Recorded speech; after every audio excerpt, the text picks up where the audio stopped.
What's up, guys? My name is Con, and we're back today with more Railroads Online. How's it going, Heis? I see you've got some products loaded. This is wonderful. Some wood. Yep, some products loaded. I'm doing well, but yeah, we got 6 cars of beams loaded and 2 blanks up the front. Yeah. It's that time. You know, we tried to shy away from it last time, but we're gonna go tackle the 10%, and it's gonna be idiotic. I'm excited. Yeah, we're gonna go to the coal mine. It's gonna be great. We're out of wood. We're actually, the logging camp is. We finally used all the logs. Well, yeah, we could actually fill this with logs again, which I might do to make some more money in my spare time, because like. That's probably smart and not that exciting to film. So yeah. It's not a very exciting trip to run logs back and forth over and over again, but it'll just make me a bunch of money for free. So that's kind of. It'll probably take like 3 or 4 trips to fill the pond anyway. So that's, you know, I'm at $1,800. We're trying to get one of those gear engines for more stuff, so. Exactly. Please don't do what I did last episode and bin it by going too fast. I really don't want to rerail. Yeah, we'd like to not rerail stuff today, so I'm going to try and keep with it, so. Like, once we're on the 10%, by all means, give her 100%. But not until then. Disclaimer, I also went to the coal mine. And on the path to the coal mine where we had the head shunt, I put a complete runaround track, as Heist suggested, so that we can bring up the train in multiple parts and then reassemble it, which makes a lot of sense. Yeah, because if you go to double the hill, you have to have a place to dump the cars that's kind of convenient and then run back and go get more. It is still a fair amount of ways away from the hill, unfortunately, because like you have to get to a spot that's flat. So I finally found a spot that's like reasonably flat where we can, you know, dump cars on a 0%. And then it immediately goes back to 3. So it's a little rough, but it is what it is. It's gonna work, and it's gonna make it possible because I've done a little bit of math here. Let me grab my spreadsheet here. Our total train weight with 6 loads of lumber and 2 loads of rails is 166,000 pounds. Just the loads behind us. And our train, which we were planning to do the Glenbrook, the Class 48, and the Betsy, surprise, is only good for 72,600 up the 10%. So we're going to have to triple the hill. What's Betsy on her own? Betsy on her own's good for 11,600, just about on a 10%. Oh, so that's actually worth it to have it on them. It's actually doing something. That's the funny thing. It's worth more than the Glenbrook is. My thought was like we're tripling it for 210,000 total-ish. Right. Pulling. And so like I thought maybe we'd have the room to pull Betsy off and still make it, but which we theoretically would, but it'd be close. Yeah, it would be pretty close and wouldn't be ideal, but it'll be fun to have little Betsy feel useful again, because it's interesting how much tender weight plays into a factor as dead weight when you're talking about a steeper grade like that, like a 10%, you know. The engines that don't have tenders are significantly better at pulling on those hills. How is this gonna work? You're gonna back. We're gonna back in. We're just gonna back all the way in with this engine. We're gonna load the rails on. Drive out straight, and Betsy will come out in front. Betsy will come out in front. And ultimately, wait, is this gonna be helper Betsy and then this, or should we should put Betsy in front of the helper? Betsy should be in front of the helper, so we'll have to split it again when we get to the helper station. And just rip it in half and like lift it right up off the rails. we ideally no. Ideally, we don't want to kill poor Betsy, but yeah, we're gonna need Betsy on the head end of this whole mess. All right. So for context, we're not bringing the Montezuma because the Montezuma is only good for 2,100 pounds. Yes, it's got more attractive effort than the Betsy, but the tender weighs so much. I'd like to point out that's 2,100 pounds on straight, flat, perfectly uphill 10%. But we have corners, and corners add friction, which means the math goes different. And we don't have that math. Yeah, so. It's not gonna go great. It really is not gonna, like, Montezuma's gonna probably add more trouble than it's worth. So Glenbrook is good for 9,700 pounds by itself. Betsy's good for 11,600, and then the Class 48's good for 51,400. So the Class 48's going to be doing the meat of the pull-in here. Okay, so you're good. You'll get into the off the main line where you're currently switched once you get down here. I'm just doing some smelter stuff, and then I need to fire up Betsy while you're at it. Oh, true. Betsy's out of wood. Oh, we have a wood. That's right. We have a wood. We have the here. technology. We have cut down trees. I love how we have this wood depot and we have the line to resupply it, and we haven't had to resupply it yet, thank God. They come with like 400 pieces of wood, I think, don't they?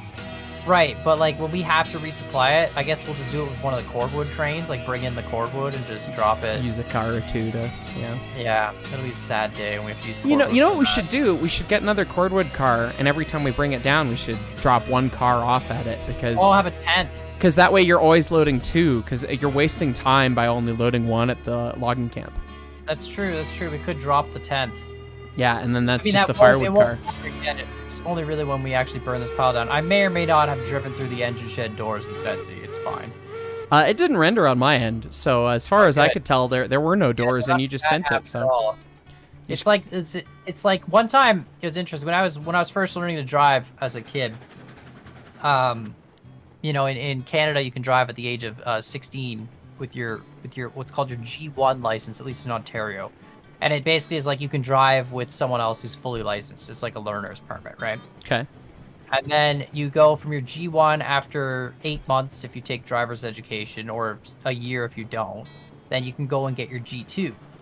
And so you can have your G2, which allows you to drive alone, but then you have certain restrictions, like you can't drive late at night with more than one person in your car, etc., etc., all this nonsense, right? So there's some restrictions, right? You can't drive on the highways, you can't feed the gremlins after midnight, you know, that kind of thing. All that fun stuff. Yeah, all that fun stuff. So that's your G2. But then you can get, so basically at the age of like 16 and a half, you're driving alone, right? So my parents had, they had an extra car. So they had, you know, a regular car. I don't remember what it was, but they also had this like big Chevy Astro van. And the reason why is because my parents used to take us camping, and they had this like, not like a huge camping trailer, but they had like one of those like pop-up tent trailer type deals, you know? And so it's heavy enough that you needed this van to tow it, plus, you know, put the kids in the van and all that stuff, right? So that was the car that we got to drive if we wanted to go somewhere on our own. We could borrow this car. Don't worry, the story's all going somewhere. It's all related to engine sheds, I promise. Anyway, so I'm driving this car, and it was kind of like my dad had this policy where it's like, if you wanna drive the car, then I'll put you on the insurance. You have to pay me for the insurance, and you have to pay me for the gas, right? And it's like, okay, that makes sense, right? You're paying for your own privilege to drive, because driving is a privilege, not a right, you know, blah, blah, blah, all that stuff. Anyway, when the car was broken, we'd tell our dad, hey, you need to fix this on the car. So one day I'm driving, and I noticed the ABS didn't click in. So like, or it clicked in, sorry. So I'm driving down like a normal dry paved street, and all of a sudden the ABS kicks in when I go to put on the brakes, and the car basically, ABS releases your brakes, right? That's what it does. So if you're ever driving in a car with ABS, you'll be driving, and all of a sudden it kind of like feels like, it's not like it doesn't feel, it sounds like a clunking sound. It's like tick, tick, tick, and it's your brakes releasing, where essentially your car can't brake. And the reason why is if you're slipping and your brakes lock up, they want to release your brakes to give your tires the ability to keep rotating and keep traction on the road, right? Kind of, you know, pretty simple stuff. Anti-lock brake, yes. Anti-lock brake, yes. Prevents your brakes from locking by literally releasing them. But it also means you don't stop when your ABS is on. It takes a lot longer for your car to stop because it's releasing the brakes every so often, right? So I tell my dad the ABS doesn't work. It activated on dry pavement. He's like, okay, whatever. And then, you know, it's fine. Some time goes by. He goes and drives the car once. He's like, oh, I didn't feel it, so you must be crazy. You're smoking something. And I was like, okay, fine, whatever. And then when I grew up, I had a shed, okay? We're getting to the shed part. I had a shed at the end of the driveway. So we had this driveway, and you had to turn, like the driveway kind of turned to the left, go towards the house. But at the end of the driveway, there was a shed. And we also had an above ground pool next to the shed. And of course, we had that camping trailer parked next to the shed as well. So your options were at the end of the driveway, either shed, above ground pool, or, you know, car thing, right? Of course, I'm driving home. I'm coming into the driveway. Right before I am about to stop the car, maybe 20 feet from the shed, what happens but the ABS fails? So all of a sudden, the ABS kicks in. And I had like 30 seconds to decide where to go. And it was either hit the car into the pool, hit the car into the shed, or hit the car into the camping trailer. And that was it. Like the car wasn't gonna stop. So these were my three options, right? And so I'm like, oh, you know what? The shed's got these double doors. I'm just gonna hit the shed right center of the double doors. Hopefully it'll blow the doors open on the shed. You know, it won't mess up too much stuff, right? That's my goal. Well, that's the day I learned that 3,000 pounds of momentum is an unbelievable force. I hit the center of the shed, and they were like, you know, those shed doors, they swiveled open, and it just blew them right off the hinge. Like, it was unbelievable. The amount of force that 3,000 pounds, even at like 10 kilometers an hour, holy cow. It was just like gone. Doors obliterated. Like, just off the hinges, into the wall. Yeah, it was a good time. Anyway, my dad comes out. He's like, what did you do to the... Because the car's like jammed into the shed at this point. The doorway wasn't really wide enough for a car. So it's kind of like jammed in the shed doors. And he just comes out screaming. And I'm like, I told you the ABS was going to fail. And sure enough, it did. So that's what it was. Anyway, he took the car in. And yeah, the ABS uses a little gear with a photo eye. And basically, if the gear, I don't know, it can somehow see that the gear's locking up or whatever or not spinning. Anyway, it was just dirty and needed to be cleaned. And that was it. Got cleaned and then it never failed again. So, I mean, I'm going to ask the question that all the audience is going to ask. Did the car not have a parking brake / emergency brake? Well, see, I knew you were going to ask that. Okay, I knew you, but it was a van. So the thing with if you've ever driven a big van like that, especially a big old van, they do have an emergency brake. However, it is a foot pedal. Yep. And it is a foot pedal in a very uncomfortable position. You got to like take your foot off the brake, like your left foot, right? And take your foot, well, I guess not really your foot on the brake because your right foot's on the brake, but you got to take your left foot and like really lift up in the seat and kind of like jam it down like it's a really uncomfortable thing to do, right? And my thought was, if the car crumples because I hit something too hard, I'm going to destroy my leg if it's up there. That's actually a reasonably fair answer. So I was like, I'm just gonna keep my feet on the pedals where they should be, right? And just, you know, hope for the best, because like there's no way like I could heave that on my car now. Like, absolutely, I've got the hand parking brake. I would just yank that in 10 seconds and that would be it. That would be this is another reason to drive manual transmission. You could you just put it in gear. Yeah, just put it in first gear and it'll just scream to a halt. I used to love that whenever you're driving in a neighborhood and you see those things that says please no engine brakes, right? And what they're referring to is not cars. They're referring to trucks. Trucks have a Jake it's called, brake. what is it? Yeah. It's like, Jake brake. That's it, exactly. And it's basically like backfeeding exhaust pressure into the engine to slow down the cylinders. Is my understanding of how that works in a very layman's term. I think so. I'm not 100% certain. I'm not 100% either, but it's something to use with, I don't know, it's something with basically the engine. But that's when you hear those trucks like screaming when they're coming down a hill. That's because their Jake brakes on. And it's like this backfed exhaust nonsense, whatever. And so that's what they're referring to, but I always loved it when you're driving through a neighborhood and you see one of those no engine brake signs and you just downshift it 2 gears to have your engine jump up to 5,000 RPM. just screaming. Just to be that guy who's like, I get wrecked. But yeah, that was... So, I too have an early driving car experience and running into a door story. Was it a shed? Was it a shed or a garage door? It was a garage door, so it wasn't a shed. It wasn't quite as exotic, and it's also a lot less dramatic. My first car was a 2004 Volkswagen Golf. Okay. And it was just the lemon of all lemons. That thing, it was a fun car. I enjoyed it, and I was like really privileged to have a car young. My bad. Okay, well, I mean, I just saw you take over, so I was like, okay, Colin's just gonna run. That's fine. So I was like really privileged to have a car young. So it was good, but it did fail like every 5,000 miles to the tune of $1,000 plus, which is annoying.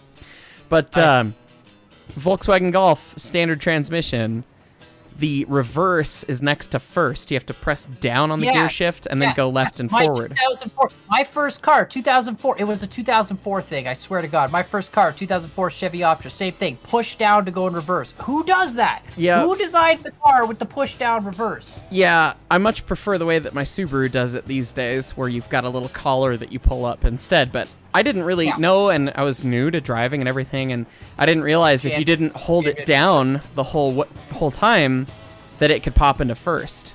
And I'm gonna say hello to you at very quick speeds here. Hi, friend. Oh, hello. You gotta put your probe out before you do that. I do. I need to put my bar up here. Tunk. All right, go for it. Dunk. Yep. All right. Let me just give you all of Betsy's Yeah. power. All right. You've got the train now, friend. It's all yours. Perfect. I got it. No problem. I could probably do this too. You probably can until we get to the grade, of course. But I guess it's 0% or down. Basically the whole way, flat. right? I mean, if I start pushing, I can make us run way too fast. So yeah. So that's true. This is actually the way to do this right now. Yeah. Just let Betsy I'm almost turn, out of water. I'm gonna stop at the thing and fill up. Oh, that's a good idea. I'm at almost 100 water now. Anyway, so Yeah, I thought I was in reverse, and I was in first, and I had the Ricky Bobby Talladega Nights moment where I'm staring backwards. And, yeah, I punched through the garage door a little bit. I broke one panel of the door. It was already a door that didn't work. Is it one that it's a roll-up door, so it's got like individual panels? Yeah, so I punched out one of the panels, and I mean, I realized what happened right away because, you know, oopsie. But yeah, that was a stupid moment. Yeah, the only other bad thing I had once is which isn't really a stupid moment. When I had my first car, which I don't think this is entirely my fault, but anyway, I had my first car and I was trying to impress a girl and I was in standard, so I was like, screw it, I'm just gonna do a massive burnout, because guess what, guys, it doesn't impress women, but let's pretend. Dude, it impresses me and it touches my heart, so I mean... Well, there you go. So I went to do a burnout with my Optra, which is like a 4-cylinder 2-liter. So you just get it screaming at 6,500 RPM, dump the clutch, yeah. 5,000 RPM, and then I go to pop the clutch, and I sheared the right drive shaft in half. Are you kidding me? No. So when you have a four-wheel drive car, there's 2 drive shafts. They're called, like, they're CV joints, right? So constant velocity joints. And they go, it's like, a CV joint to a shaft to a CV joint, right? And they got these, like, they're freaking, I think they're CV joints. Pretty sure. Or they're universals. I'm pretty sure they're CV joints. They should be CVs in a front-wheel drive car. Constant velocity from the transmission down to the wheel. Anyway, so I sheared it in half. Like, literally sheared it in half, to the point where all of a sudden, and when it happens, because of the differential in a car, all the power goes to the broken side, because it's the side of least resistance. So all of a sudden, like, you hear this, like, pop noise, and then you hear the half of the drive shaft rattling around inside the engine compartment, because it's free spinning now. Making a nightmare of a sound, I'm sure. Yeah, it's just like, just terrible. So I turned it off instantly, like, turn it off. There's no power going to the left wheel, and then there's nothing you can do. The car's screwed. So she left. Surprise, surprise. Didn't get the girl. Thank God it wasn't my future wife, because, like, that would just be super embarrassing. A little bit. Yeah, so fun fact, it doesn't really impress chicks when you do a burnout, but it really doesn't impress chicks when you try to do a burnout and you break the car. Yes, but anyway, so I told the car all this, and then it was funny when I knew the drive shaft snapped, because when the mechanic was like, bro, you just snapped your drive shaft, I was like, can I keep that? Can you get me the drive shaft? So they put it in a box, and they gave me the drive shaft, the old snap one. And sure enough, I had sheared it. Like, it was a 45-degree shear. Oh, right, ductile fracture. Look at that. You're talking a 1-inch piece of steel, just sheared, like just twisted.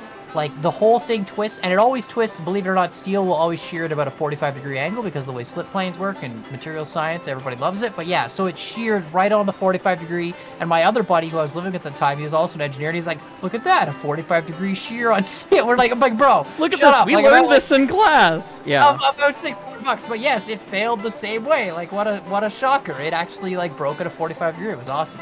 That is so anyway, awesome. Yeah, didn't get the girl, but yeah. So now the reason I don't think this is my fault, right, is because a couple months earlier we were at a garage. Cosmo and I were at a garage that he was renting at the time, right? Because Cosmo was my roommate for a long, long time. So he was renting this garage, right? And I came there, and it's where he stored his bikes. And we went to the garage, and I parked. It was like in this alleyway. And I come out one night from the garage. We were there until like 2 in the morning, and we walk out, and we go to drive home in my car, and my car feels like wobbly once you get past 60 kilometers an hour. It just was like, dude, I needed water. Yeah, I was wondering where you're going. Oh yeah, I was going to get in front of the helper. I'm gonna get water. Anyway, so the car felt wobbly, so I was like, what is this? Why does it feel wobbly? Turns out my rim was bent. Oh. And the rim was, we didn't know how the rim got bent, but it looked like someone backed into it. So when I was in this alleyway, it looks like someone just backed into my car. So you fatigue loaded and fatigue stressed that drive shaft to hell. Well, that's what I think. So I think the bent rim, when someone smoked my car, actually probably put an initial bend into the drive shaft a little bit. And then when I, anyway, either bent drive shaft or or fatigue stress. I mean, fatigue stress in like rotating components is a huge deal. So anyway, I don't think it was my fault because of the bent rim situation. I think it was whoever backed into my car. Naturally, I mean, I can tell you that I've done many clutch dump burnouts in my little Volkswagen that I had, and I never broke a drive shaft. Yeah, it was the first. It was the mechanics who fixed it were blown away. They had never seen that kind of a failure before. And I was like, because it's like it was the only thing broken in the whole car. It was just drive shaft sheared in half. That was it. That is kind of amazing. They were like, that's insane that you can do that. I'm like, yeah, man. My Chevy puts out power. You know what I'm saying? Like it's. It's got that big boy engine. You know. You didn't get the girl on that day, but you did learn something about solid fracture mechanics. Thank God my future wife is not impressed at all by cars. Like, thank goodness. She worked in automotive too, just like I did. That's where I met her, was at one of the places I worked, and she could not care less about cars. She's like, to her, cars are four-wheeled things that move, you know, like that's it. They're all the same. There's vans, there's cars, there's trucks, you know, like that's it. There you go. Love her to death, but oh my goodness, she is not impressed by my car skills. So that's wonderful. That's pretty funny. Anyway, we're playing a train game. We are playing a train game.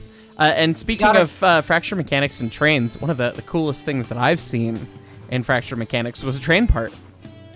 It was What did you say? A train part? A part of a train. It was a piece of a locomotive.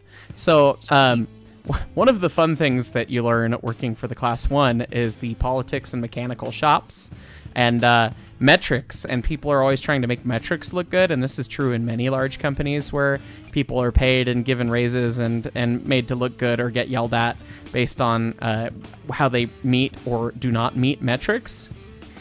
And so, a lot of times some stuff would get highballed, as we'd call it, or pencil whipped. If it was, something that should have been fixed that didn't get fixed. And I had a coworker who told, it got written up on this locomotive on its annual inspection and semi-annual inspection for like 6 times in a row. Let's go. 6 times in a row, they wrote up this coupler pin being broken. I got the Class 48. I was just going to let Betsy full reg. Oh, yeah, just leave Betsy full reg, and then, that'll be fine. Yeah. Oh, my God, this is ridiculous. It's not going to do anything otherwise. I'm losing pressure here, but I'm gaining temp, so it should be getting close. Yeah. Yeah. Okay, I thought for a second we weren't switched the right way. Yeah, I was like, oh my God, for a brief second. All right, I'm going to shut off till we get to the hill, because I don't want to hit it, get us over speed. Actually, I'll put it in now.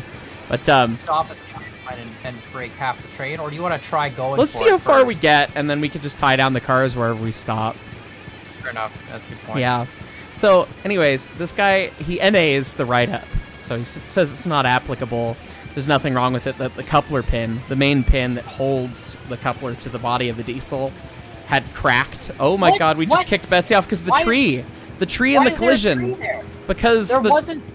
Because there wasn't a tree there. Like, we literally just rode this line, like, last episode.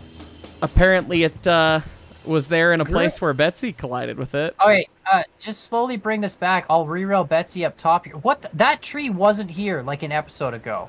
It's still there, and it's pretty close, but the annoying thing is that the hitbox of the winter trees is different than that of the fall trees, and I guess Betsy hits that, and we don't, because Betsy is lower to the ground. Which is, we just corroborated the cylinders needed to be canted up discussion we had a couple episodes ago. Betsy hit. We didn't.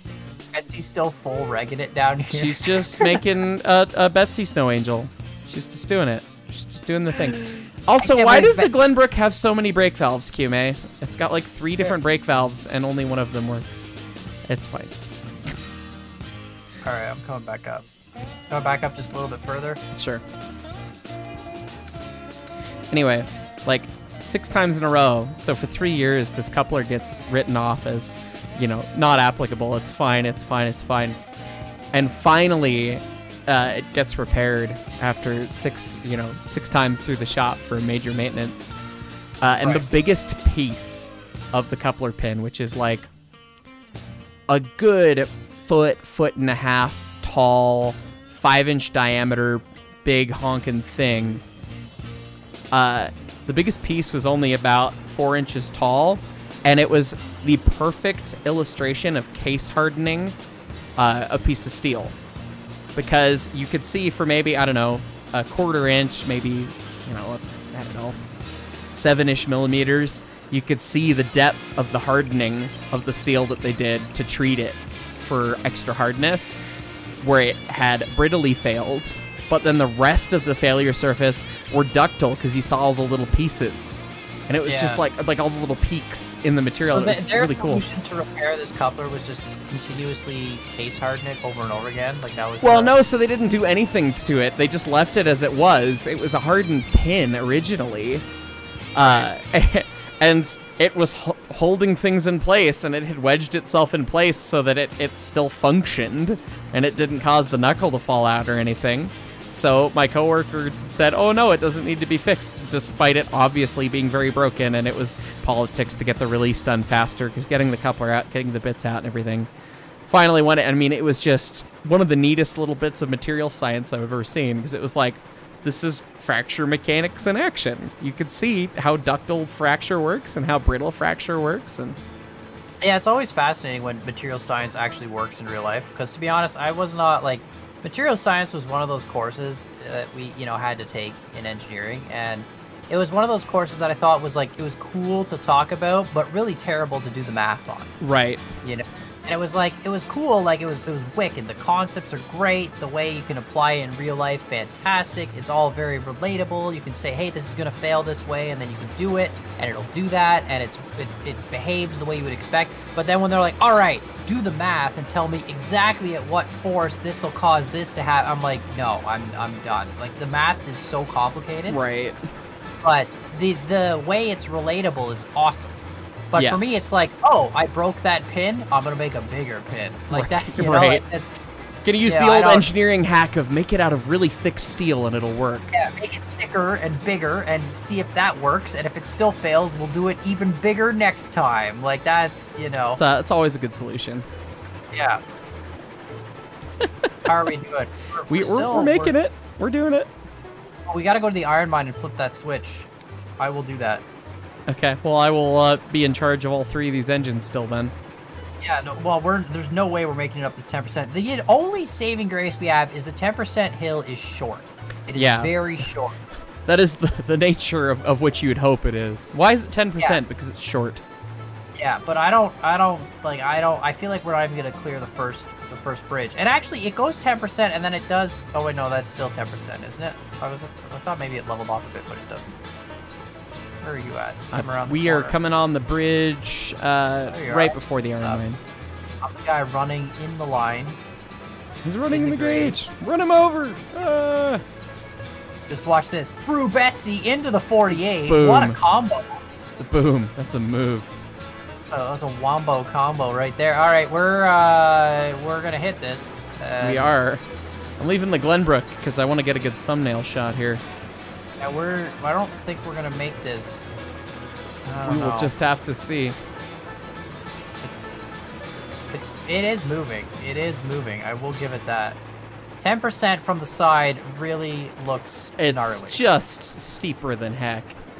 Oh, we lost it. I told you we wouldn't clear the first bridge. Yep.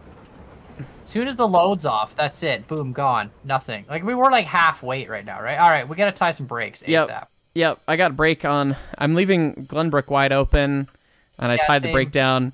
I'm gonna cut the train in half to start. I'm gonna set all four of the trailing brakes, just because I think. You think half is enough? You think we can do 2 and 2? I don't think so, but I want to see. Hold on, the weight is Let's do this. Let's cut it in half by weight. Oh, that's smarter. Yeah, so that's probably... like the 2 front and 1 beam car, and then leave 5. Yeah, that's probably closer to half That would make... Because the front ones, like these loaded are 19,800, and the beams loaded are 9,000. And that's just the weight of the cargo, not the car itself. It's literally actually almost in half, just doing that. Class 48 still got brakes on, so we're not going to move. Let's see this. No brake? Dude, we're moving. Oh, we're going to just have to double it, dude. We're going! Oh my god, this is ridiculous. We're moving, bro. We don't have to double this hill. We are champions. Okay. We have as many edges as we have cars. we are truly narrow gauge right now, my man. This is truly the narrow gauge special. 3 engines, 3 cars, 10% grade. Dude, honestly, people are gonna be like, why don't you just take one car per engine? Doesn't work that way. They have to be. It's amazing. I love it. That is just hilarious. We're slugging it. Then we'll come back for those 5. It'll be great. It's perfect. This is dumb. This is dumb railroading right now. This is some UNA stuff. Best railroading ever. I can't believe we could actually do this and just doubling it instead of The thing tripling that's extra hilarious to me is that Betsy is literally pulling harder on this hill than the Glenbrook is. Yeah, I feel like the Glenbrook are dead weight at this point. Betsy and the 48 are really just... They're the superstars. The 48's really the superstar here, but yeah, that's God, this is amazing. insane.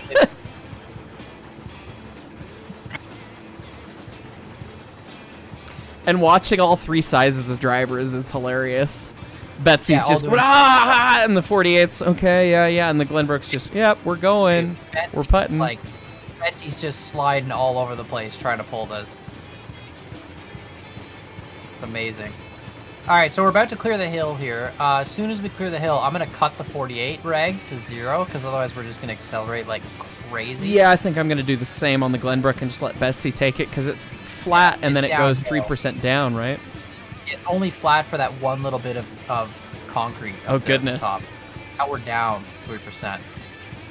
So Betsy's towing it. I'll get on Betsy again if I can, if it'll let me. There we go. There we go. Perfect. It's funny too because the front light post of the 48 makes it look like it's attached to Betsy as just one solid engine. Yeah. So, Betsy! Oh no! Oh no! This is the biggest Kenosha moment yet. What happened? I don't know. Was there a tree? I don't know. All I know is that the Class 48 is dangling from the bridge. Oh my god, this is a disaster. This is we need to clear. I think we need to cut back more trees. I feel like maybe it doesn't look like there was a tree. I don't know, maybe the collisions of the trees are taller than we think. This is tragedy. Lots of P-cups today. Oh my goodness. Oh, what happened? I don't even know. Going too fast? Like I can't. I didn't think we were going too fast. Betsy didn't sound like she was running super speed. It keeps increasing pitch as you get faster. What a disaster. Bad How day, did man. This happen? How could this happen? We must have been going too fast. Like that's the only thing. Like Betsy must have been just I don't know. I don't know, but that was hilarious. There's nothing wrong with the track. Everyone died. Everyone died there. Everybody is dead. Oh my god, look at this. Look at the 48. You see this? It's dangling from the bridge upside down, Oh my god. All right, let's re-rail some stuff. Okay, Betsy's back on. She's braked. Right back. These messages brought to you by Slacks. Be right back, folks. Introducing the new pink. Slacks.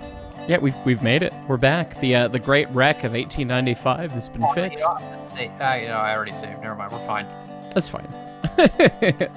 None of the engines have brakes on right now. I just released all the brakes on the cars. You have no tender brake. Excellent. I'm just gonna let Betsy coast because, like, I don't Apparently, know. speedy boy. It's not a good idea. Yeah, the Class 48 to do some braking, and of course has no boiler pressure anymore. I'm just gonna give it some brake while we're going down here. I've got air brake. I'm the one engine with air brakes on here, so if we need a little brakes, I can add them. Your air brakes are nonsense. So. Ooh, I see how it is. Yeah, I like the Glenbrook, but I was using it on the last run with iron, and it could not brake for anything with all that iron. You know? Yeah, it's one of those things of we really need to get brakes down the train line and have straight air brakes at least for the cars. That would make me so very happy. Which was common. When did air brakes come out? I've asked this like a million times. 19 something, right? Well, so automatic air really became a thing in the early 1900s. Right. Straight air started to show up kind of 1880, 1890-ish area there.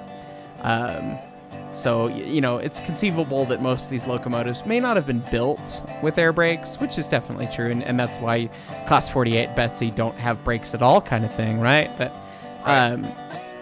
the straight air would have been pretty early on and would make the game a heck of a lot more palatable to operate because you could have brakes on all the cars.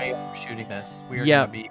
Let me back up a little bit. Hold on. I got it. I tied a couple cars. I have a couple brakes on, and I've got Glenbrook's brake on. So yeah, I can't push through it. Apparently, that's interesting. We're shoving through it now. I got Glenbrook's brake off. All right, that'll do. Perfect. Yeah. So I built this little lane. As you can see, it's not very big. It's just enough for what we need, though. It's just enough to split a train into 2 sets of 4. I think maybe you could fit 5 cars on the outside lane, or maybe 6 even. That would be like about as big. But it gives us a chance to do the runaround, or if we're running just helpers and the train's like all in one, we could just, this is where we divert the helpers. All right, bring them back. All right. I'm just dragging Betsy at this point. I don't think we need to. Yeah, I don't think we need to worry about her. No. But yeah, it's a nice little flat section in the middle of this crazy route. That's all we got. All right, so if you're triple heading like we're doing now, which is really stupid, would you bring back the engines connected, or you'd separate them all? And let you'd them go separate back? them. It's bad to go downhill with multiple engines tied together. Right. It's all the pitting and jostling, and like if you're not perfectly connecting them, then that's it. You can also certainly derail based on the forces between them. I mean, that was the last big derailment on the DNRGW was one engine ended up having all the slack run into it, and the second engine, being as heavy as it was, shoved the tender off because the tender was considerably lighter comparatively. And then the tender ripped the first engine off, and then because the coupler was still intact between the tender and the second engine that shoved it, then it went off, and they rolled things over and destroyed a tender. And a tender crumple, like do they ever have enough power to like literally like crumple a tender, like bend for sure? It in? Yeah, the tanks can get ruined sometimes, so it's like just squished. Yeah, it's not a good time. So tenders are not super thick steel. They're usually like 1/4 inch. Plate the whole way around. You ever seen a tender get punctured and like all the water comes flying out of it? Or? I've never seen that, thankfully. It's certainly happened in the past, and they certainly do start to leak. But it's kind of funny. One of the age-old method to stop the tender from leaking is to let it rust. Yeah, makes sense. That's, the rust builds up. The rust builds up and it plugs the leaks. So it's funny. 346 now has an entirely stainless tender to make sure that it survives for a long time and it doesn't wear out and everything. But it's got a couple leaks that just leak because it's stainless and it doesn't rust over anymore. So yeah, but don't you guys use like flex tape, and just dude, we need to get some flex tape. Dude, brakes. I'm at max brakes right now. This is not enough. Okay, I've got about 60% brake on. Yeah, you're controlling us. I'm not moving off max. Betsy's at 0, but I mean Betsy's just a postage stamp on the front at this point. Yeah, pretty much. Yeah. And remember, you gotta hitch to those cars that are on the slope. So we're right. And I can't see them at this moment, so it is just gonna get interesting. They're on the bridge over the valley. Like, if we yeet them, they're going. They're going to fall for a long time. And I've already peed in so many cups. Grabbing a brake. Grabbing a counter thrust. Yeah, that's how that works. Counter thrust! Yes. That's fine.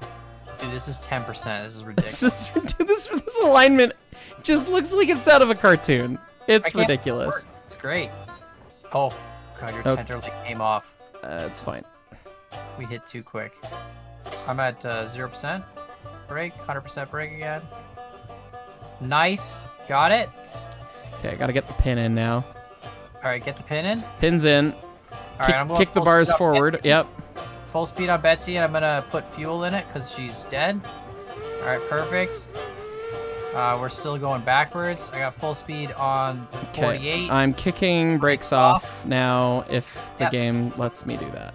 I'm full speed on everything. I can't run over the beams from every angle. That's oh God. Here we go. All right. You can run over the beams from the side, but not from the ends. Okay, all the brakes are now off. Perfect. Is the 48 wide open? Yeah, Betsy's wide open. The 48's wide open. We might need to get a run at this. Okay. We have an extra. The only thing we didn't factor in, we divided the load weight in half, but we do have an extra car. It's true, but the cars are only like 8,800 pounds. Yeah, but it's the extra friction I'm worried about. The 48's running in reverse. Yeah, I'm pushing through Betsy's forward. Oh, gotcha. I see what you're doing. And actually, I just have it off. It's not even on the reg. Now I have it off completely. All right, full speed ahead. Full reg. Just that classic freaking 10-wheel burnout that you're doing with the triple header, you know? Like just yeah, extra whistle power. Whistles help, okay? We'll make it through. God, do we really have 10 wheels? Yeah, we have 10 drivers, yeah. 10-wheel burnout. Don't worry, we're running in 0406-260. Cause that's a thing. That's fine. You sure all the brakes are off? You better just do a double check. Yeah, I thought I got them all. You got your tender brake off too? Yep, tender brake's off. Alright, let me just check. You're slow. Yeah, your host, you might have a better time with that. Yeah, well, just sometimes I know you can leave it like accidentally at a weird... No, they're all off. That's literally just the extra friction from the cars. Wow. Oh boy. Well, we're still making it. It's just still moving with the run. It's slowing down though, for sure. It definitely is bogging. Okay, so if you had, I've always wondered about this, which I don't know, if you have sand, right, and you put sand from the front engine, will that affect all the other engines as well, or will that first engine just obliterate the sand to the point where each engine should put down its own sand? No, the sand definitely carries for a surprisingly long time back. Like, for us at the museum, we'll actually sand on the first time up the hill, if it's slick out or whatever. And then we don't really need to sand for the next little bit, because the sand will even remain after you've run over it. Like, after you've run over and all your cars have run over it? Several times over. Like, during Polar Express, we do 4 laps to the North Pole and 2 laps home. And you would sand leaving the station the first time, and you may not need to sand again that whole run. So 6 laps over it. Wow, that's crazy. This bridge is 8.5%, by the way. It does level off. So it levels off a smidge. So we've basically made it at this point. Yeah, I could smooth this bridge out to get to a nice, better interface at the top there, which I'll probably do. Just relay it a bit. It won't. All right, so I'm gonna crank Betsy off right away. Yeah, it's good. We don't need to mimic what we did the first time through. Betsy's off. I'm gonna get the 48 off. I'm off. Okay, and my brake's on. All right, we're good. Let's just go nice and slow. Wow, we made it, dude. We can double the hill. We didn't even need to triple it. Look at that. The math was saying we were going to have to triple it, but I wouldn't be surprised if one of the weights or something that's listed in the menu's not quite right with the new models or something. And there's all those little changes that have happened, like, oh, the tractive effort got changed by a little bit. So it was ballpark, which is good.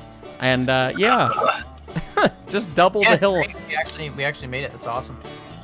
3 engines for 8 cars. Twice.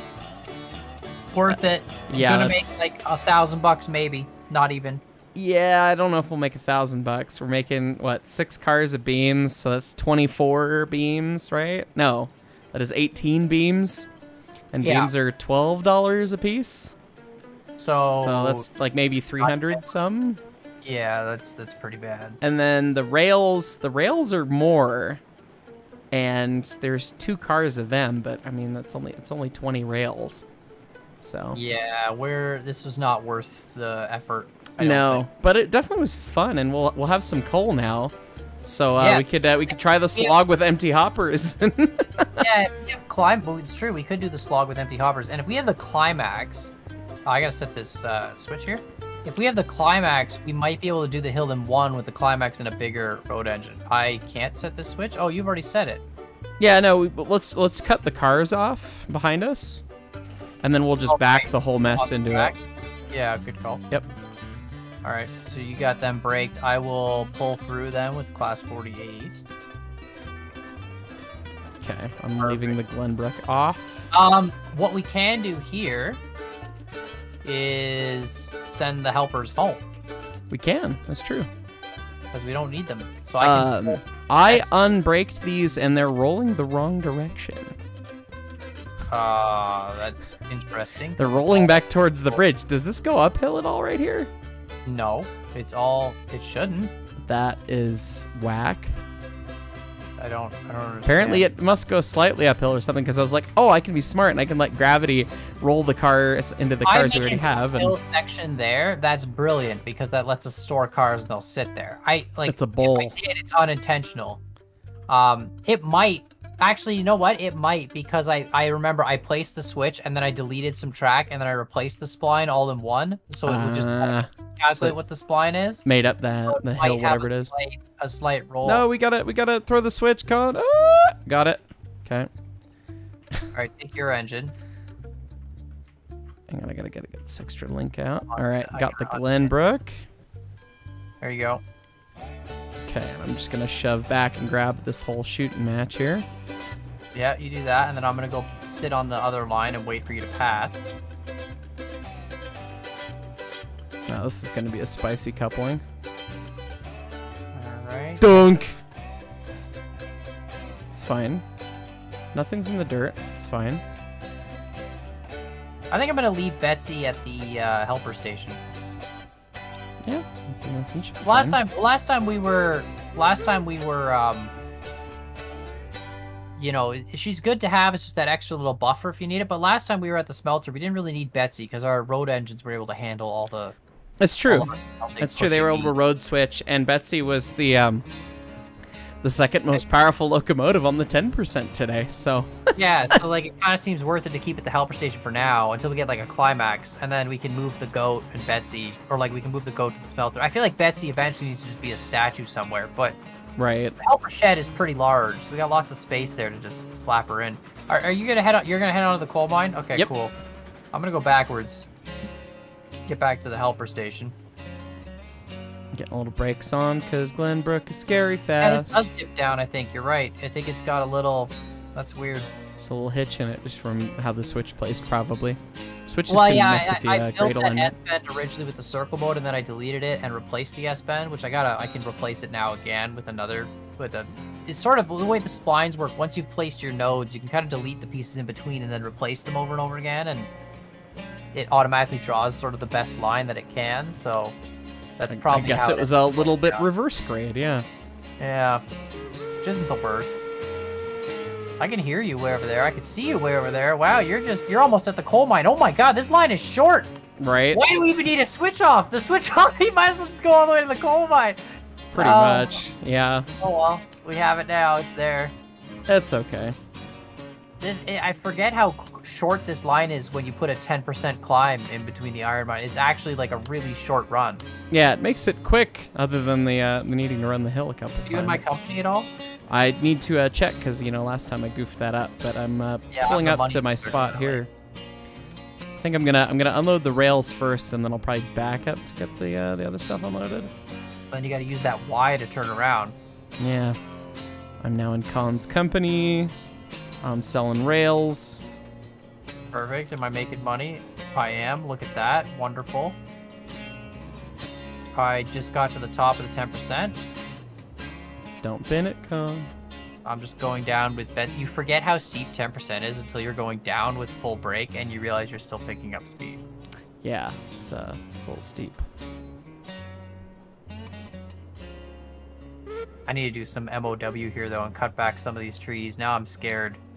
Yeah, that one tree surprise kick flipping Betsy was yeah, it was not great. I could have sworn it wasn't there last week, but maybe it was, and it just the other trains didn't have the same hitbox like you were saying.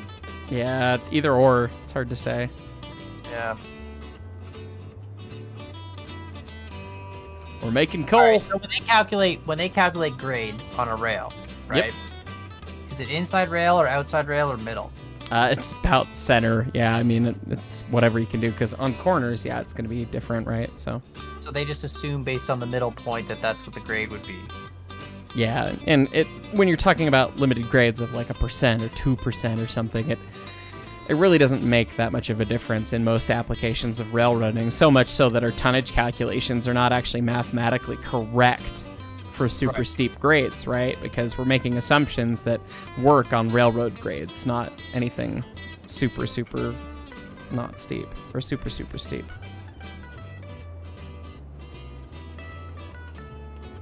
Almost didn't get that. I've just been coasting for a long time.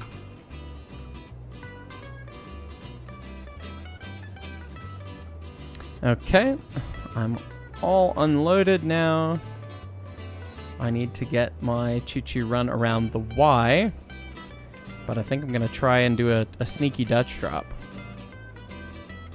Make this a little faster. All right, good luck, sir. I'm still just coasting. 30% brake now on the 6.5%. It's fine. Compared to 100% brake on the other. It's crazy. It's actually further from the iron mine to the helper station than it is from the iron mine to the coal mine, it seems. Oh god, Glenbrook is so speedy. Did you just run through the Y? I feel like you ran through the Y. No, it's just so fast that you can't... My Dutch drop failed because Glenbrook is just speediest boy. Yeah, you got it. With the Glenbrook, you got to really get used to using like 5% reg all the time. You can't just send it. And even 5% is too much most of the time. It sucks. Actually, no, this is still fine. I thought my Dutch drop was ruined, but it's actually still fine. I'll have the cars follow me onto the Y, and I'll just go around the other legs of the Y real quick.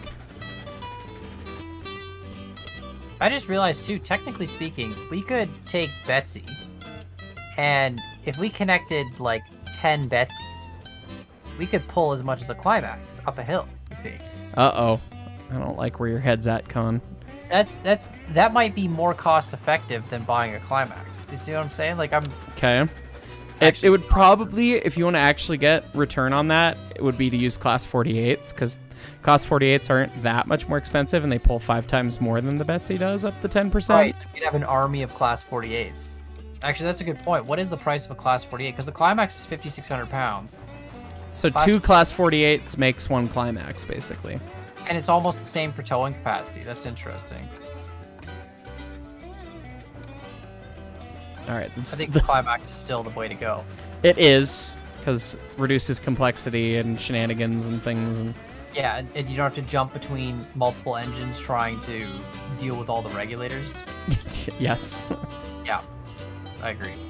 I'm almost at the helper station now. It's been quite the adventure. I have wide the Glenbrook, and I'm trying not to punt my cars into orbit. That would be good. How much space did you have at the Y? Did you have enough to? I did. Really... I turned. No issues. Good. That's good. I was worried about that when I saw the sidings again because they're so small. Yeah. Did you have any? Does the Glenbrook have any blind drivers? I don't remember. I want to say the number 2 is. Yeah, the number 2 is blind. So I can take those tight corners then. Yeah. Not that that makes any bit of difference in the game, but yeah. Yeah, that's true. That's true. But we like to play full immersion mode. We tend to pretend, yes. Yeah. For example, my next message. He's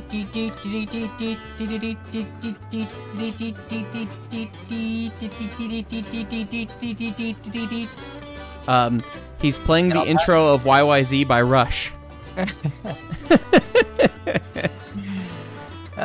Someone who knows Morse code is gonna be like, "Oh my God, he said what?"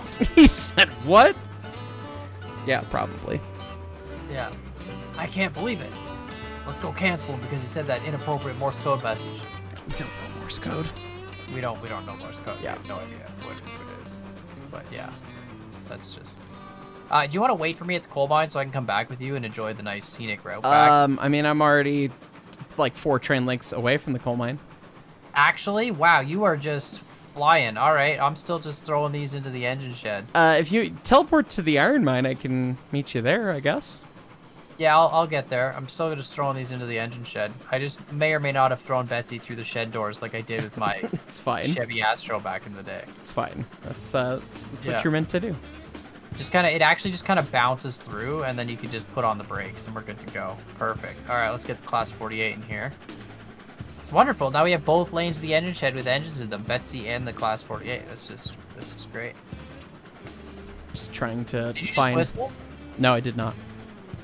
I'm just trying to find that not spicy speed, but fast speed. Got 70... You're able to climb the 3%, no problem with the empties? Oh yeah, I got 70% reg on, and it's holding speed. Yeah. It's actually increasing in speed still. Interesting.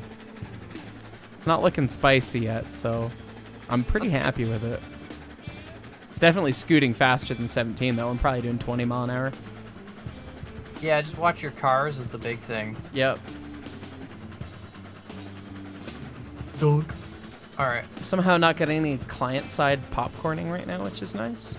Yeah, you screwed it up, Heist. You said something. Now it's gonna happen. Well, it happened pretty bad earlier, but just have Is that to see. before or after we derailed all the cars and reloaded? That was before that. That was pretty gnarly. I love the immersion of this game, but I also find it funny that like last episode we discovered engine sheds don't have collision on the doors, and now I just don't even open them because that's just an extra step. It's extra steps. It's 2 extra steps. Yeah, ain't nobody got time for that. Oh, I'm just trying to figure out how to park here. Can we not, please? Can we just park here? The Class 48 can just overcome its brake like it's nothing. The brake does nothing, yeah. Yeah, it does absolutely nothing. All right. Oh, you're coming up to the iron mine. Look at that. That's exciting. We're good. The helpers I am on the 10% now. You're on the 10%. Perfect. I'm just gonna run up the grade here, right up the whatever the heck you call it. I don't know what it's called. Running in the rails, whatever it's in the gauge. Yep. Gauge. Yeah, there you go. That's the word. Okay, I've got my tender brake on. I've got my air brake on, and I'm ready to modulate speed by running the engine in reverse still too. Because just the engine brake was not enough. Oh, really? Yeah. The 8. Oh, wow. You are actually cooking. Oh, my God. Hey, how's it going? Hey, dude. It looks so steep coming down. Right? It's ridiculous. Hey, Con. Hey, man.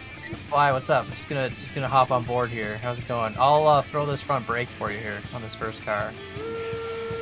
Your cars are shaking a little bit. Better now, though. Unbelievable, dude. It's fine. It's fine. It's still fine. This alignment is ridiculous. I love it. Dude, this is great. This is the best. This makes every trip an adventure, you know? Like, there's no way you can avoid adventures. And, oh. Okay, so getting on the reg was a bad idea. Speaking of adventures. Speaking of adventures, look, all of the cars are on the ground. Sponsored by Slacks. Derail Adventure number 35. Let's do it. Oh, man. At least you kept the engine on the track, so, yeah. And the cars exploded. We'll be back again. Yep. Great. Thank goodness my OCD of having all the brake handles on the same side has definitely receded since my last Railroads episode. You would not be doing well with that. I definitely don't get bothered by the fact that the brake handles just switch sides over and over again. Like, that's what happens. So in real railroads, that's just the thing. Brake handles, whatever side it ends up on, is whatever side it ends up on. Do they have multiple brake handles per car? Or is it always some cars have 2. On that side. But, I mean, usually it's just 1. Passenger cars are usually the ones that end up having 2, if any. And they're both tied into the same brake system, so if one of them's on, they're both on? Correct, yeah. Interesting. I tied your first car brake here. Yeah, I've got a decent amount of locomotive brake on this time. I'm tired of the P-cups so far this episode, so... Dude, we've had catastrophic failures this episode. This was a big wreck, yeah. We had a couple, like, normal wrecks, like one car here, one car there. But, like, this was, like, the whole train gone twice. Like, that, it was insane. You know? Yeah. It hasn't happened very often where it's just, these are some catastrophic... That's why 10% scares the living bejeebus out of me. Flat track is boring. Right. 10%'s like, we're going to die. We are going to die. We die like men on the narrow gauge. Yeah, like, yeah, it's pretty gnarly. Definitely makes it fun. And God, even on the 6.5, I'm getting shoved around by these cars pretty good. Oh yeah, they're shaking. I put it at 100% brake, and it's like, okay, it stops, you know, really hard, but then you take it off, and then it just starts to run away, and it's like, okay, well, what brake percent is the happy one? The worst part here, too, is I have this one flat section. So it's 6.5% and then flat and then 6.5%, which helps going up because it's nice to get that flat speed boost to kind of pick up speed. But going down, it sucks because you have to, like, untie the brakes and then retie them. But we're good. I think we're still fine. I love this helix from here. This view of that bottom circle is just ridiculous. It's hilarious. This whole alignment, the mine alignments we have are ridiculous, and I love them. This is actually stupid on such a I'd never built down in this valley before. It's exciting. It's you know, it's an adventure. It's something. It definitely is. All right, we're doing good. We're coming down. Coming down. It's a little spicy right kind of now. break because I feel scared. Yeah, I brought it up to like 90% for a second there. Yeah, I'm just scared of having to re-rail cars that fall off the cliff. Is really the issue. Yeah, that's it's more work. Our last re-rail, knock on wood, was not that bad, really, honestly. No, because we got to re-rail them with the 10% hill to slide them all back together, so it's kind of nice. Yeah. All right, I'm off the car brakes now completely. It's all you. I'm off the engine brake too. Just coasting. Doesn't seem to be doing much. Falling through everything. It's fine. Well, you know, dancing on top of the cars is hard. All right, hold on. Let me just get this brake off. Tender brakes off. Perfect. How's your wood doing? 63%. Oh, we're laughing. Dude, got plenty of fire in this thing. Got those Duraflame logs or whatever, you know, the ones that sit there and burn for hours, even when they're in a locomotive firebox. It's, yeah, no, that makes sense. They're magic. Okay, so if you were to throw like, let's say you have, this is gonna sound terrible, but like if you had a locomotive firebox, right? Would you, and it's got a strong draft. The door is not big enough for a human to somehow get sucked into the firebox. Like that's not. It doesn't suck hard enough for that to happen, but the door is big enough for a human to fit because that's how you get into the firebox to do maintenance. You can climb in a firebox when it's dead, basically. And sometimes you have to climb in when it's hot, and that sucks, and that's just the worst thing ever. So don't do that. Wait, what? I've had to do that once before, not while it was running or while it was had a fire. How but hot is hot? The boiler had a little bit of steam, so all of the steel in the firebox was like 220 degrees ish Fahrenheit. So it was kind of like being in an oven a little bit. It was bad. How do you not die? Like you just. You go in for like 10 minutes and you make sure that you're very well hydrated and you stay as low down as you can next to the grates where things are cool, and then you fix what you need to fix, and then you come back out and or you do what you can do in, you know, maybe 10 minutes, and then you send somebody else in. And God, yeah, that sucked. That sounds actually terrible. That was one of my least favorite days I've ever had at the museum, and thankfully these days management has changed and wouldn't force people to do this stuff, but that was stuff that the railroad had to do, and someone basically installed the connections of the grates wrong when they put them in the first time in the 491. And so we had the cotter pins back out, so some of the pins fell out, so the grates could no longer rotate. And this happened like right before the big event we needed it for. And so it had already been heated up the previous day, but we noticed on the inspection the next morning, it's like, oh, those pins are missing and the grates don't shake.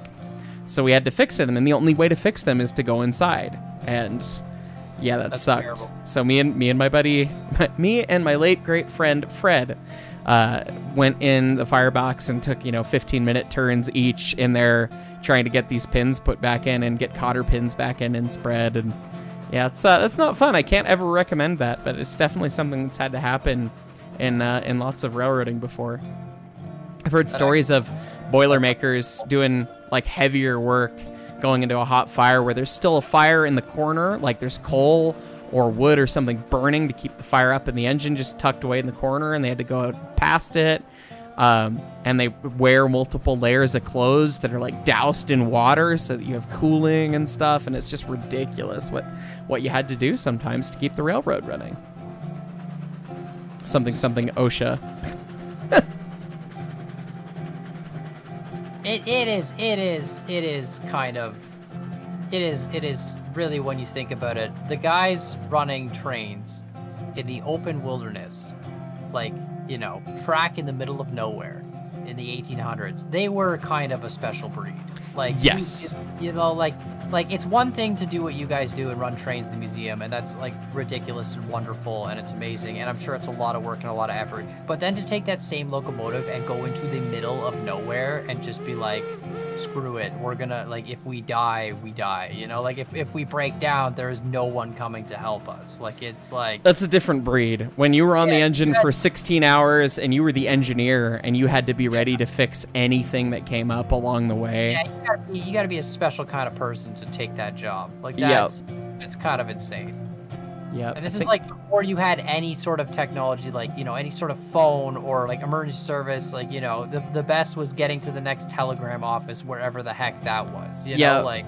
Yeah, we talked about like bad stuff that's happened on the railroad in other videos of mine, and the 3/4 of an Idiot show that we do, talking about like, oh, every single locomotive that the Rio Grande Southern owned got stuck in the snow, and some guys were stuck in the snow with their engine for a week.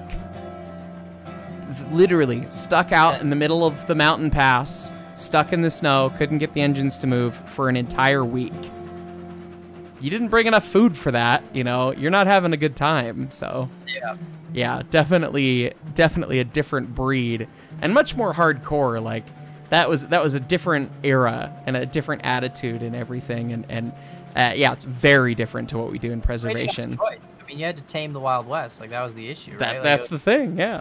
know, exactly. North America is a very large place, unfortunately, and so we have large distances to travel. And like one of the things that I've always talked about with my fiance, which her mom used to do, is the northern. She was northern flight nursing, so it's where you're basically an air ambulance for these northern communities in Canada. Okay. And so these are communities that don't have land access in the summer because it all gets washed out. Like everything becomes marshes or lakes or melted. Oh, wow. Okay. Right, and the only way to get to these communities is by air in the summer, where you can fly and land a plane on them. So if you ever go look on Google Maps and go look at northern Canadian communities, really small ones, you'll see every one of them has a runway, and it's like this little dirt runway, and that's the only way to get to them. And then in the winter, they do the ice road trucking thing, and they bring up these truckers on roads that only exist because they're frozen completely. And in the summer, you'd never be able to drive on those roads because they'd be literally like swampland that is like wet and boggy, and the truck would, just wouldn't make it. So that's how these communities exist, like way up north. And so what she would do is she would basically, if they get an emergency call, they fly a plane to pick up a person and bring them down to a southern community in Canada, like a city, for medical treatment. And so that was her job. And I've always thought it would be really, really cool to go to some of these places just to see them. Some of these places way up north where the only way to get to them is plane. But like you have to be able to live off the land if you live up there. Like it is a special, like I am the, like if the apocalypse happened tomorrow, I'm dead. I'm sorry, but I cannot grow my own food. I mean, I could try to grow my own food. I don't really have space for it. Like I would be dead without a grocery store. You know what I mean? And it's like these guys back in those days, like 100%, like just tough as nails. They'll eat whatever that they have to. They'll make it work. They'll go strangle a squirrel with their bare hands because that's dinner. You know what I mean? Like it's a next level of definitely different thing. Yeah. There's no way I could ever do that. I don't even want to pretend I'm tough enough to do that kind of thing. No, Lord knows I'm nowhere near that tough either. And that's one of the things that I always try to say. It's like, yeah, it's super cool that doing the railroad thing and we're running steam trains and we're doing the best we can to preserve the locomotives, the equipment, the stories, and everything, but the way that we get to operate them and the way that we get to interface with them is far from like a real railroad. And the way that trains get way more maintenance per running hour than I think anything else. Pretty much, yeah. I mean, the railroad would have to do a lot, almost everything that we'd have to do anyways. Like, it's not like we get to keep them in super perfect, pristine shape all the time just because we don't have enough people and enough funding to keep the engines perfect, because that's the nature of doing a non-profit, really, is you got to take care of what you need to take care of, and then if you get a little extra, that's great. But it's definitely not something where it's a hardcore railroad, but there are places that do that. Like, I always think of my friends at the Durango and Silverton or the Cumbres and Toltec, where yeah, it's a tourist railroad, but if the trains don't run, they don't get to eat. They don't get they don't get paid. They got to run the trains. They got to keep the railroad open to make sure that people are still making their money and supporting their families and everything. And they're running steam doing it. And the engines take a beating, and so do the crews. It's very different. They aren't still running operational steam trains for freight, are they? Is it all tourist stuff now? Oh, it's all tourist stuff, at least around the States. There are some places where they run freight. The Strasburg Railroad, famously in Pennsylvania, is pretty short railroad, but they do have a freight charter, and they will run freight with their steam engines to the couple industries they serve. Oh, crazy that And that's still happening. there's a couple other, places around in the States that do it. More interesting is actually in Bosnia, there's some actual built by the Germans in, the 1940s, if you will. Built by those Germans. That was my favorite time of world history. Was Right. The 1940s in Germany. Yeah, they actually have... That was the best time to build steam engines. Yeah, right. Well, they needed a lot of them because they had to move a lot of stuff because Yeah, things was happening. Weird thing that was happening. Yeah, so they built these engines and they designed them to only work for something like 8 or 10 years because, it was like a short-term Well, they were need. expecting the world would all be German by that point, and it would Right, be like yeah. Deutschland. Everybody loves the Deutschland. So, you know? but, 70 Yeah. years later, in Bosnia, there's still a coal mine that is serviced by just those German locomotives, steam engines from the 1940s. They probably got them for cheap. I would bet they did. They were really cheap when they bought them. Oh, goodness. Man, that's ridiculous. Yeah, That is- it's kind of incredible, and China actually had a lot of steam in service up until recently, but sounds like they finally shut down some of the last big ops that used it, and they're finally moving on. But coal's cheap, and when you're mining a lot of coal, okay, well, easy fuel source. why do anything else? Why pay for diesel, and why change what works if it's working well enough, and you can throw, tons of people at it because that's what your social system lets you do. So, All right, well, back at the freight depot, another thrilling adventure. To summarize, we might as well do this like an essay, those school papers. So to summarize, we talked about cars, and some cars and transmissions and things, and bad first car experiences, and then we talked about terrible derailments, and then we talked about maintenance standards, and then we talked about how Heiss and I are both little girls and would not survive in the wilderness, and anything else? and we capped it off with the Nazis, because why not? Oh, wait. All right. Thanks for tuning in, everybody. It was what a varied set of topics. Welcome to people were saying we should. They're like, you guys are basically like a podcast with trains in the background at this point, and it's kind of true. That is very true. This is just a podcast, and then there's trains. Trains. It's So, fine. hope you guys enjoy it. People ask me like, "Hey, you guys should start a podcast," and I'm like, "No, this is the podcast. You're watching the podcast." The trains is nice. It gives us something to do. Like, I would be bored sitting in front of a microphone. Like that would be boring. Right. Train. Exactly. Oh, look, the I'm Zuma's not there. gonna say we're on a collision course, but we're on a collision Oh, the course. Zuma just rendered in like just a little bit for me, so we'll just put him pilot to pilot. It's the golden spike moment in the yard. It's fine. This is perfect. This is also Don't- the short line. It doesn't even train's not even fully. Well, we'll deal with that next time. Yeah. All right. See you guys later. Thanks so much for watching, everyone. Bye. Bye.